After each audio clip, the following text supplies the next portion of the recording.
자, 자 이번에는 우리가 앞전에 이제 하중 속도에 대한 분류를 좀 살펴봤고요. 어, 자 이번에는 다음 페이지 넘어가서 거기 76페이지 하단에 있습니다. 응력과 변형률 중에서 수직 응력하고 전단 응력이라는 두 개를 좀 살펴보려고 합니다. 우리가 수직 응력, 그 다음에 이제 전단 응력, 뭐 이렇게 나와 있는데요. 결국은 물체가 이제 외부로부터 이제 외력을 받습니다. 그래서 외력을 받을 때도 물체 내부에 그 외력이 이제 그 외력에 저항하는 힘이 생기는데, 이 저항력을 우리가 내력이라고 한답니다. 그래서 외력하고 내력이라는 두 가지가 존재한다, 이렇게 보시면 될 것 같아요. 그래서 물체가 외부로부터 이제 힘을 받으면 이제 그 내부에도 그 외력에 저항하는 힘이 생겨서 이 저항력을 이제 내력이라고 하는 게 이제 생긴다라고 하는 거죠. 그래서 그 내력이라고 하는 거는 이제 면적당의 내력이고요. 단위 면적당의 내력이고, 그 단위 면적당의 내력을 우리는 이제 응력이다 라고 얘기를 한답니다. 그래서 응력은 우리가 이제 스트레스라는 용어를 써요. 우리가 가끔 이제 스트레스 뭐 이렇게 얘기하잖아요. 여기서도 스트레스라는 용어를 쓰고 있고요. 요런 내용 나오니까 이제 저기가 생각나네요. 우리 영화 중에 아이스로드인가요? 거기에 보면은 얼음이 있잖아요. 얼음판에 그 차들이 이렇게, 여러분도 뭐 영화를 봤는지 모르겠지만, 거기 그 얼음판에 이제 물건을 실은 이제 트럭이 갈 때 요 속도랑 이런 것들의 차이에 따라서 이 얼음이 흔들린대요. 그래서 그 힘에 어떻게 진동이 어떻게 오느냐에 따라서 얘가 깨질 수도 있고 그냥 흔들려서 끝날 수도 있고 그렇다는 거예요. 그래서 어떻게 보면 그런 힘이 우리가 지금 이야기하고 있는 이런 힘하고도 약간 연관성이 있습니다. 걔도 얼음에 대한, 이제 얼음이 있으면 그 얼음에 받는 힘에 대한 내용을 우리가 이제 얘기를 하잖아요. 그래서 거기서도 이제 그 움직임, 힘의 움직임을 변화를 보려고 차 위에다가 이제 목이 이렇게 떨리는 인형들을 올려놓고 걔가 얼마만큼의 진동수를 갖고 있는지를 보고 판단을 하게 되는 이런 영화가 있었어요.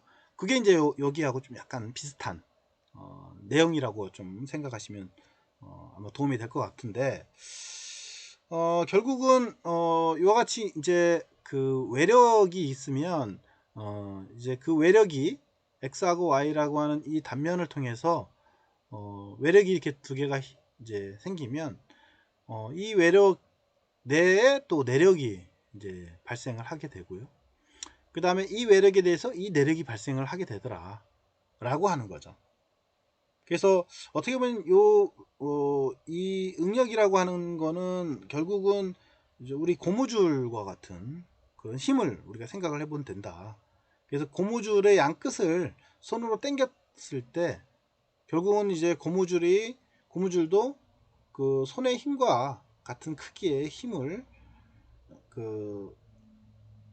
힘으로 해서 이제 손을 당기는 그런 느낌이 존재하죠. 그러니까 우리가 고무를 당긴다 해도 그 고무가 우리 손을 당기는 그 힘이 생기게 되는 거죠. 그래서 이런 이와 같은 이제 그 모든 물체에는 우리가 외부에서 힘을 작용하게 되면 그 내부에는 그 힘에 저항하는 힘이 생겨서 내력이 존재한다 라고 하는 거고요. 그거를 이제 그림으로 표현한 겁니다, 이게. 그래서 이제 여기 x하고 x 요 부분은 단면이라고 보시면 돼요. 그래서 여기 중간에 딱 잘랐을 때 그럼 어떻게 이제 반응하느냐, 우리가 고무줄을 당겼을 때 중간에 고무줄을 끊었을 때 효과를 보시면 돼요. 왼쪽과 오른쪽 면을 생각해 보면 된다는 거죠. 그래서 단면을 딱 잘랐을 때 우리가 이 외력이라고 하는 힘과 이제 평형을 이루려고 하는 이제 내력이 P 힘이 이제 발생을 하게 되더라. 그래서 작용과 이제 반작용의 법칙에 의해서 이 내력의 내력 이 내력은 외력의 크기하고 같게 이제 되고 서로 반대 방향으로 작용을 하더라 라고 하는 거예요.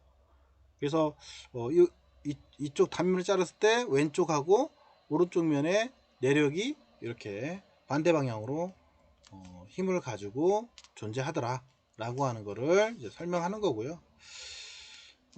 이와 같은 이제 요 힘은 결국은 내력이라고 하는 거는 외력이 증가해서 외력이 증가해서 함께 증가하기도 하고, 외력에 의해서 얘도 이제 당연히 증가를 하게 된다는 거죠. 그 다음에 재료가 요 재료가 견딜 수 있는 어느 그 한도 이상의 그 힘이 되면 외력이 저항할 수 없게 돼 버린다는 거죠. 그러니까 결국은 이 재료에 따라서도 달라진다는 소리예요. 그래서 재료가 결국은 못 버티게 되면 이 중간에 이제 잘리게 되는 거죠. 이 힘을 쭉 당기게 되면 이 중간에 이제 뚝 잘리게 되는, 아까는 고무줄인 경우는 강제로 잘랐지만 당기다 보면 또 자기 스스로 잘리기도 하잖아요. 그래서 그때 이제 마침내 이 재료가 파괴되는 그런 현상이 일어나게 된다는 거죠. 그래서 결국은 이 단면적이 또 중요하고요. 같은 크기의 하중이 결국은 이제 단면적에 이제 영향을 미치게 되고, 그 다음에 그 재료에 작용하는 경우에는 재료에 따라서 발생하는 내력도 또 달라지게 된다, 이렇게 보시면 될 것 같습니다. 그래서 뭐 그런 얘기들이 쭉 있어요. 그건 이제 여러분들이 쭉 읽어보시면 될 것 같고요.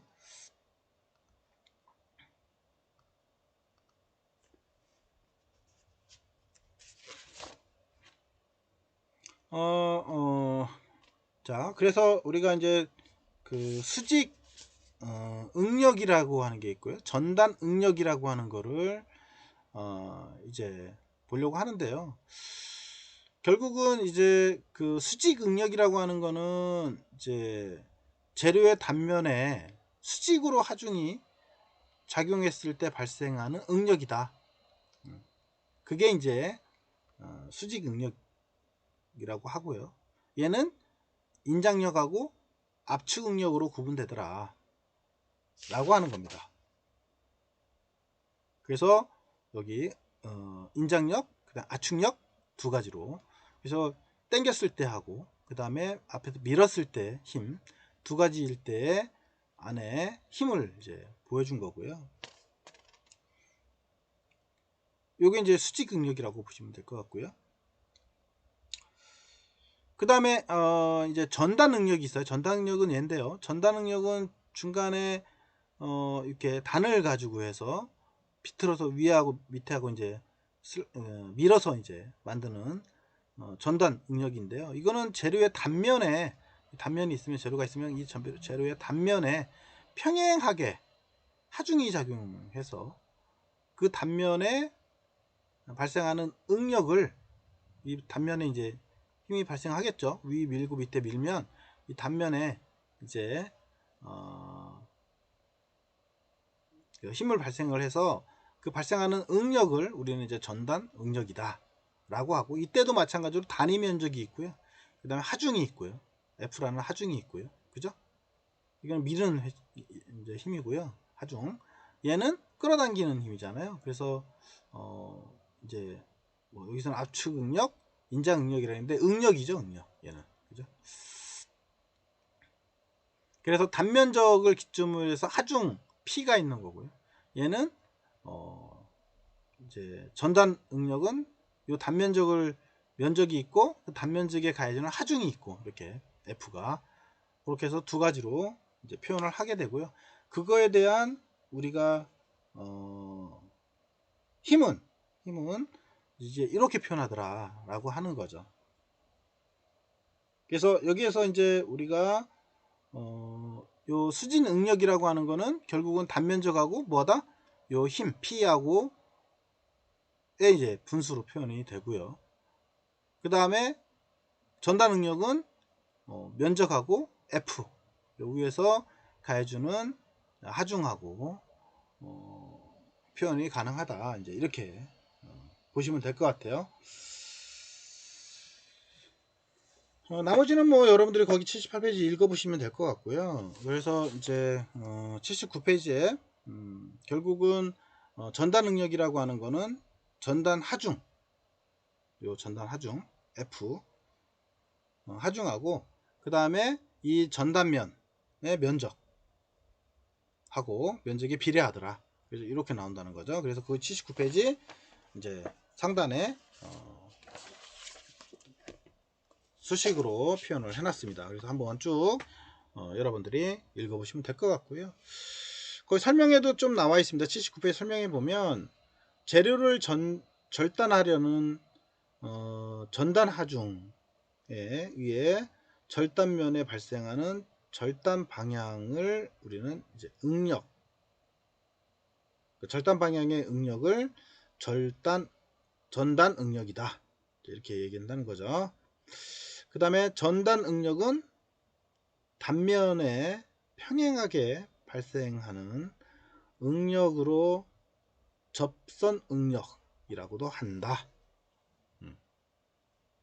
이거 뭐 용어니까 전단 응력, 요 전단 응력이라고 하는 거는 결국 뭐다? 접선 응력이다. 접선 응력이라고도 한다. 이 얘기입니다.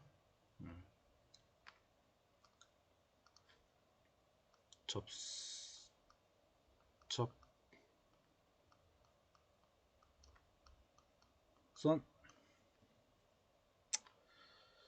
응력. 용어들이 좀 어렵게 나오는데요. 이렇게 접선 응력. 그래서 79페이지 설명을 좀 한번 좀 더 읽어봤으면 하고요.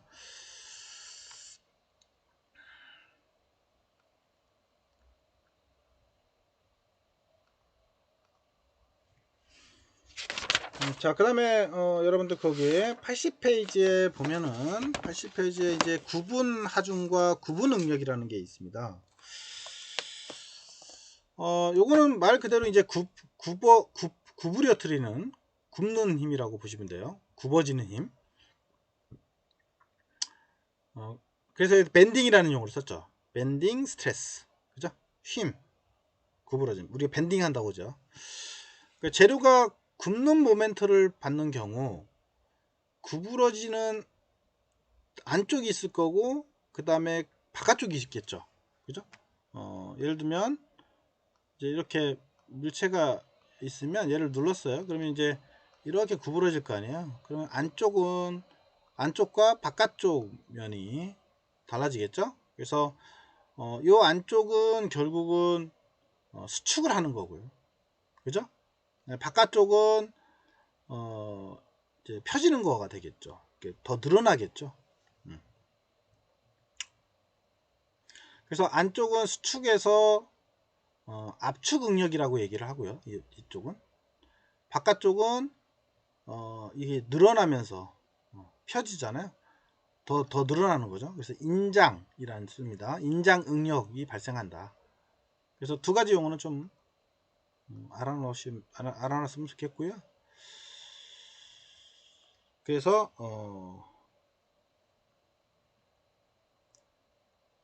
인장 응력과 압축 응력이 생기더라 라고 하는 거고요. 그래서 구분 모멘트를 받았을 때, 구부러졌을 때 발생하는 이제 힘이라고 보시면 될 것 같습니다. 그래서 이러한 응력을 우리는 굽힘 응력 또는 휘임 응력이라고 한다. 이렇게 휘어졌을 때 이거를 굽힘 응력, 휘임 응력. 좀 말이 좀 어렵긴 한데요. 굽힘 응력, 휘어진다라고 하는 휘어진 응력 이렇게 이제 정의를 한다라고 하는 거죠. 그 다음에 이제 선형 탄성 재료에서 굽힘 응력은 이제 그 굽힘 모멘트에 비례를 하더라 라고 하는 거고요. 뭐 이거 당연한 얘기이긴 한데, 그러니까 이제 선형 탄성 재료일 경우에 말하는 겁니다. 그래서 탄성 성분이 있는 재료인 경우에 이게 굽힘 응력이라고 하는 거는 결국은 굽힘 모멘트의 힘에 비례를 하게 된다. 당연히 그러겠죠. 그 다음에 Y축은 여기서 이제 Y축이 이렇게 돼 있을 텐데요. Y축은 여기 모멘트였었고요. Z까지 이 점선이 이제 그 중간 선이 될 거고요. 그래서 요 Y축의 기점으로 해서 중심축으로부터의 거리가 이제 Y고요. 중심축으로부터의 거리 Y. 그 다음에 I라고 하는 거는 단면적의 관성 모멘트. 단면적의 관성 모멘트다 라고 하는 거고요. 혹은 단면 2차 모멘트다 이렇게 얘기를 한다는 거죠. 그래서 굽힘의 그 힘이라고 하는 거는 결국은 이렇게 표현하더라. 그래서 요 단면적의 관성 모멘트 분해, 그 다음에 Y축의 중립축으로부터의 거리로 표현을 할 수 있다 라고 하는 겁니다.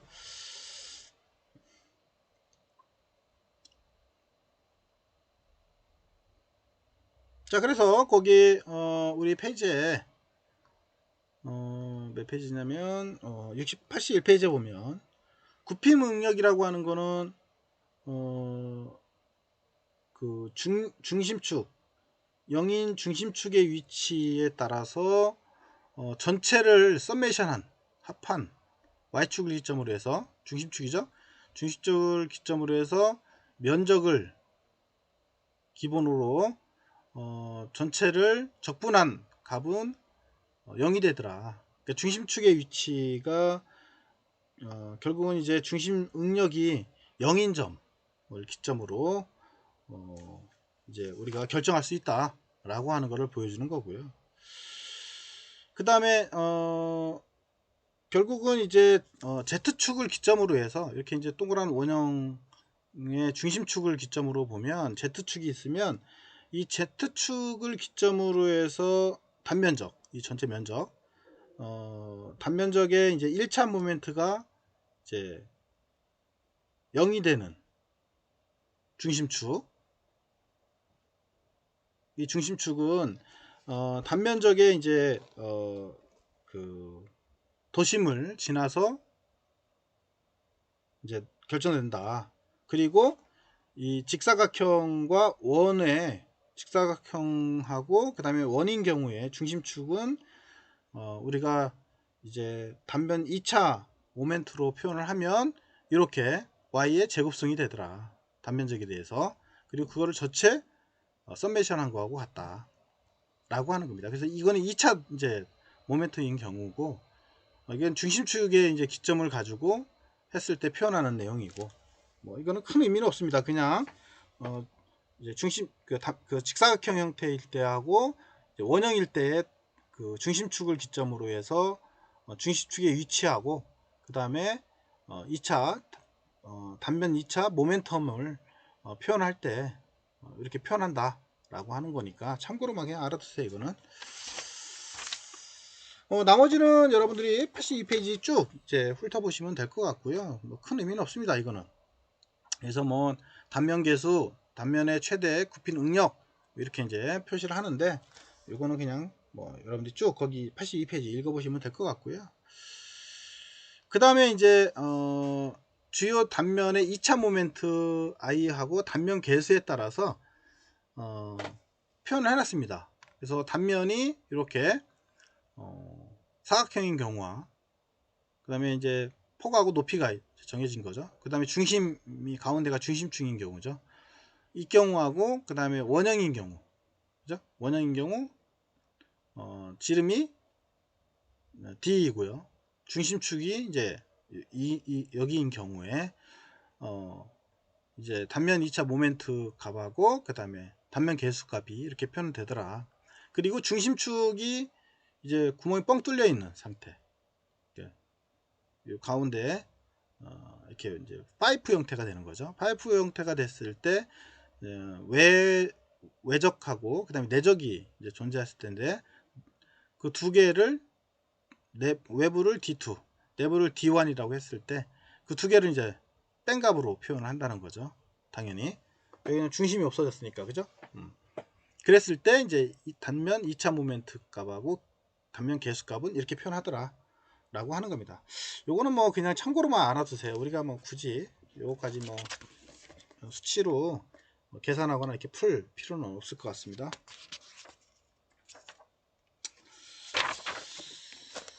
자, 거기까지 됐고요. 그 다음에 거기 85페이지에 보면 비틀림 하중하고 전단 응력이라는 게 있습니다. 그래서 결국은 원형을 기점으로 해서 그 원형 단면 축에 작용하는 이제 이 토크 이제 회전시키는 거죠. 비틀림이 있는 거죠. 회전에 토크를 줬을 때 그럼 비틀림 모멘트는 어떻게 되느냐 라고 하는 거죠. 그거는 요 중심축을 가지고 어느 정도 움직이는 그 각, 이거를 이제 우리가 비틀림 각이라고 한다라고 하는 거를 나타내고 있고요. 그 비틀림 각에 따라서 얘가 얼마만큼의 토크가 발생하느냐 라고 하는 거죠. 당연히 틀리겠죠. 얘가 얼마만큼 비틀어지는 각이 나오느냐에 따라서 여기에 가해지는 토크의 양도 달라질 거고요. 그래서 거기 85페이지에 보면 거기 잠깐 읽어볼게요. 전동기나 엔진 등 엔진의 동력을 작업 기계나 바퀴에 전달할 때는 회전축을 이용해서 회전하는 형태의 힘을 전달한다. 당연하죠, 그거는. 그리고 동력, 여기서는 동력을 이제 H로 본 겁니다. H, 동력 H를 전달하는 회전축이, 당연하죠. 이 동력을 전달하는 회전축이 속도, 회전축의 각속도, 이 회전축을 기점으로 해서 각속도가 존재할 텐데 그 각속도를 W로 표현했고요. 오메가로 표현했고, 그 다음에 레디안 per second로 단위를 표현했습니다. 그래서 회전축에 전달하는 이 회전축에 전달하는 토크는 그럼 어떻게 되느냐? 토크는 이렇게 되더라는 거죠. 결국은 뭐예요? 동력에 비례하고요. 당연하죠. 이 동력에 비례하고, 그 다음에 이 회전각의 회전축의 각속도에 반비례하더라 라고 하는 겁니다. 그래서 이렇게 우리가 토크를, 회전축에 대한 토크를 우리가 이 수식으로 표현할 수가 있다 라고 하는 겁니다. 그래서 토크가 이 작업기계의 회전축을 돌리면 결국은 회전축에는 비틀림 하중 또는 이제 비틀림 모멘트가 발생을 하더라 라고 하는 거죠. 뭐 특별한 얘기는 아니고요. 이렇게 이제 회전축에다가 우리가 힘을 줬을 때, 작용하는 힘을 줬을 때 토크가 얼마나 되느냐, 그리고 얼마만큼의 각도로 해서 각속도로 움직였느냐에 따라서 토크가 달라지더라 라고 하는 겁니다. 나머지는 뭐 여러분들이 거기 쭉 읽어보시면 될 것 같아요. 그래서 거기 뭐 원형 단면 축의 한 끝을 고정하고 다른 쪽 끝에 비틀림 모멘트를 작용시키면 축은 비틀리기 때문에 단면에는 비틀림 응력이 발생한다. 단면에 분포하는 전단 응력을 속이 꽉 차 있는 축과 속이 비어 있는 축으로 나누어서 또 생각할 수 있다. 그러니까 여기에 꽉 들어가 있는 경우와 이 안에가 비어 있는 축에 따라서 또 달라진다 라고 하는 거죠. 그거를 표현한 게 이제 다음 페이지에 있는 86페이지에 있는 내용입니다. 그래서 회전축의 단면에 분포되는 전단 응력에 대해서 표현한 겁니다. 그래서 이것도 참고로 여러분들이 86페이지 내용을 살펴보시면 될 것 같고요. 나머지는 뭐 거기 쭉 읽어보시면 될 것 같아요. 뭐 이것도 큰 의미는 없고요. 우리가 뭐 이것까지 다 계산할 필요는 없으니까. 그래서 극단면의 개수, 그 다음에 단면에서의 최대 전단 응력이라고 하는 거는 이렇게 되더라. 요거는 요거 정리해서 앞전 이 식에다 대입하면 됩니다. 그래서 여기 Rmax가 결국은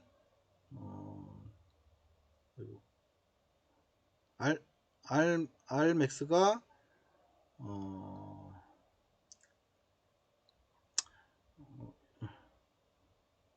밑으로 계산을 해서 내려가지고 여기다 대입을 하면 되죠. 그죠? IP 그 다음에 TR 그죠? R 그래서 요 내용을 정리해서 계산을 하면 이 식이 이제 떨어집니다. 그래서 거기 86페이지에 그 밑에 수식을 풀어서 보시면 될 것 같고요. 그 다음에 속이 꽉 찬 형태하고 이제 비어 있는 형태하고의 그 2차 모멘트하고 극단면의 이제 개수를 계산한 수식이라고 보시면 될 것 같고요. 이것도 그냥 참고로만 그냥 보십시오. 앞전에 했던 내용들 큰 의미는 없습니다. 암기할 것까지는 아니고요. 자, 여기까지 하고요. 그 다음에 변형률이 있는데, 변형률은 우리가 이제 하중에 의해서 재료의 변형되는 양, 그 다음에 원래 치수와의 비틀림 변형률을 보려고 하는 거라고 보시면 될 것 같고요. 그래서 변형률은 결국은 이제 세로로 움직이는 세로 변형률, 그 다음에 이제 가로 변형률, 그 다음에 이제 전단 변형률, 이제 이런 식으로 나눠지더라 라고 하는 겁니다. 그래서 변형률이라고 하는 거는 처음 변형량을 이제 처음 치수로 나누면 된다 라고 하는 겁니다. 그래서 나머지는 뭐 여러분들이 쭉 읽어보시면 될 것 같고요. 자, 오늘은 여기까지 하고 다음 시간에 보도록 그렇게 하겠습니다.